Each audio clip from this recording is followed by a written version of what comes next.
Kokrajhar municipal बर्डआव गोदानै बिबान मोननाय बिबानगिरिफोरा दिनै समायखिराखौ लाबाय। क'क्राझार म्युनिसिपाल बर्डनि मावख'आव गोदानै बिबान मोननाय क'क्राझार म्युनिसिपाल बर्डनि मुस्रि बिष्णु नार्जारिया चेयारमेन महरै समायखिरा लाबाय आरो लोगोसे गासै 19 सोद्रोमाफोरा समायखिराखौ लायो।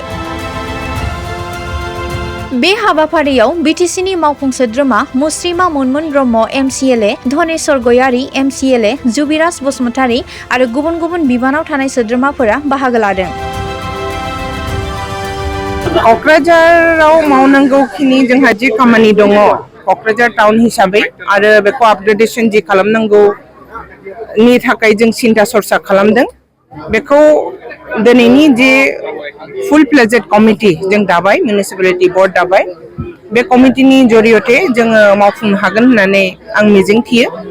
खालामनांगौ बहुत दङ क'क्राझाराव।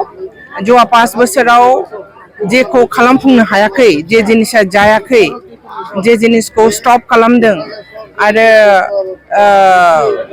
साब सिखुनतानिफ्राय आरम्भ खालामनानै टाउनखौ साजायनाय इत्यादि खामानिफोरखौ आरो रायजाफोरखौ क'क्राझारनि रायजो राजाफोरखौ सुरक्षा खालामनाय बेफोरबायदि माखासे खामानिफोरखौ जोङो इमिडियेटलि इमप्लिमेन्टेसन खालामगोन आरो जोङो क'क्राझारखौ गोजोन आरो जौगाथि टाउन, जोंनि बिटिसिनि मोनसे टाउन, गिदिर टाउन बानायनो थाखाय जोंहा जे खामानि मावनांगौ बेखौ जोङो बे कमिटि दाफुंनायनि जरियते जोङो मावफुंनो हागोन होननानै आं मिजिंथिदों। गोजोन्थों।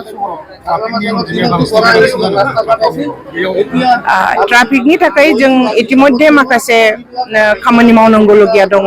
दिनै जिहेतु जों फुल प्लेजेड बडि जों दाखांबाय, बे कमिटिखौ लाफानानै जोङो माखासे इन एन्ड आउट टाउनाव हाबफैनाय, टाउनाव निफ्राय ओंखारलांनाय आरो बायलेनफ्राव हाबलांनाय माखासे माबाखौ जोङो ट्राफिक नियमनि जरियतेनो जोङो मावफुंगोन आरो क'क्राझारनि ट्राफिक कन्ट्रलाव जोङो खालामनो हागोन होननानै जोङो खालामनायनि थाखाय जों माखासे हाबाफारि मावगोन।